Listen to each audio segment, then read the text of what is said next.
polling out there done, and I think it was Ari Rabenhoff just wrote a piece about it in The Intercept that showed, if you look at the cohorts of people who voted for Biden and for Trump under the age of 45, I think it is at this point, there's been a shift that, and it's, again, causal, it's very difficult, but there's a correlation between those people who have student debt and voted for Biden in 2020, who have student debt, are less likely to vote for Biden now.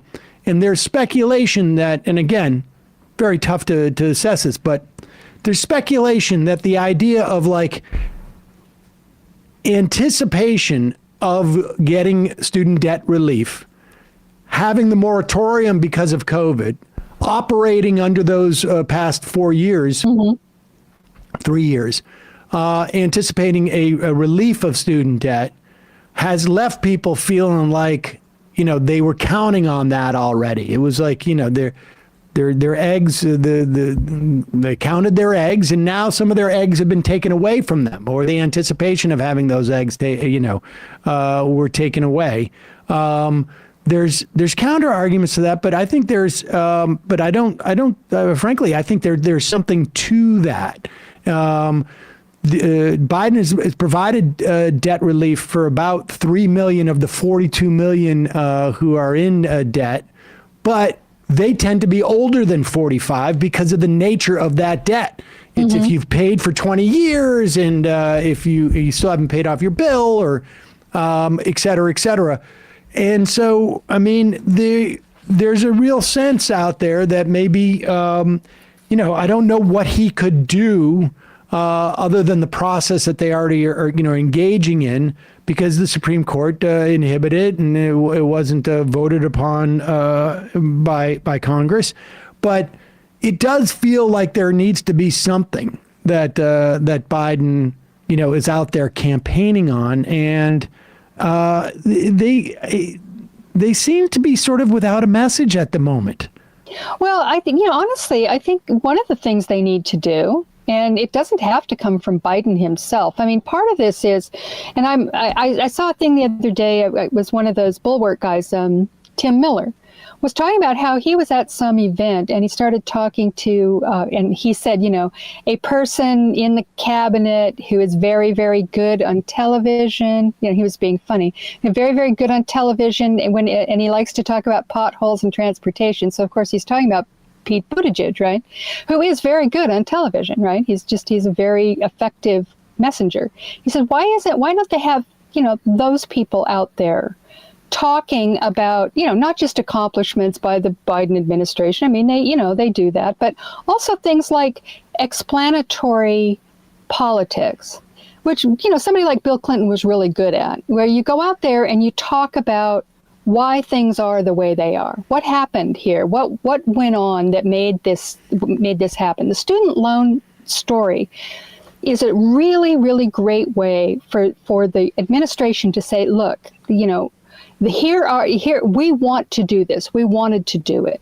These are the roadblocks that we came up against. And I know people don't want to hear excuses, but it's very difficult to understand why things are so gridlocked and why things are so difficult and why it's always pulling teeth and why promises like that are not easily fulfilled.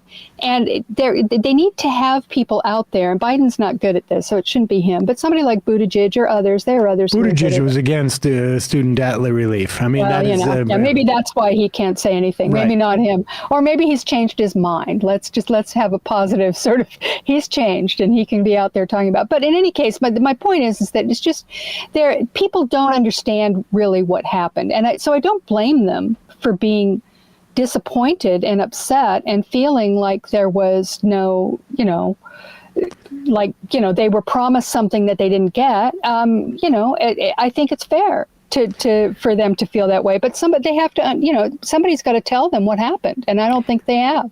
Well, my frustration is just that, and I agree with you that there has to be messaging. But the Biden administration fell on its face from the beginning with this because they sent out letters to people and said, we're going to cancel your debt. and just did this long wind up where they had 3 or 4 months of let's look into the legality of it.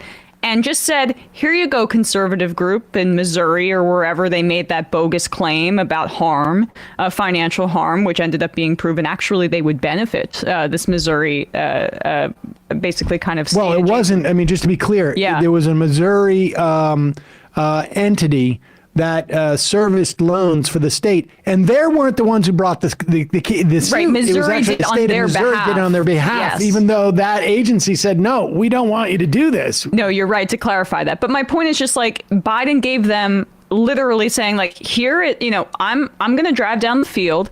I'm going to call a slant. I'm going to call a run play. I'm going to call a deep pass down the middle. And here you go. And defense, there you go. This is my plan to get into the end zone. And I'm still so flummoxed by that choice. And it really has hurt him, I think, overall, because when these young people got that letter, they thought it was happening.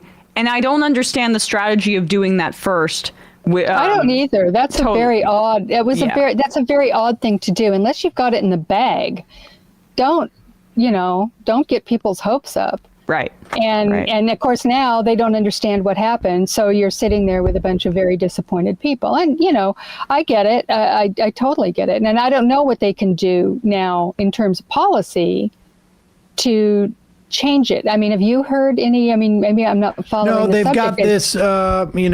They could theoretically try, and I think they're trying to do it maybe under a different authority, but that they are going through the, months and months long sort of like process to make sure that it's all legit. It's not inconceivable to me that they'll be done with this process. They'll try and do it again if they win re-election, and then the Supreme Court will screw it up. What's going on there, Bradley? We just had a little bit Heather, of a are you problem. still there? I'm here. Yeah. Okay. Oh, there you go. Yeah. Sorry, we're having all sorts of technical difficulties. All right. Well, let's leave that. We'll have a lot of time in the next 11 months to talk about the campaign and what the Biden administration is or is not doing to sort of like provide a positive, a proactive agenda aside from the fact that Donald Trump is a threat to democracy, which I think is, I think is a pretty good case, but sometimes, people aren't necessarily always moved by that. I mean, we see this, it's not just in this country. We saw what just happened in Argentina. We've seen what's going on in, in Europe, et cetera, et cetera.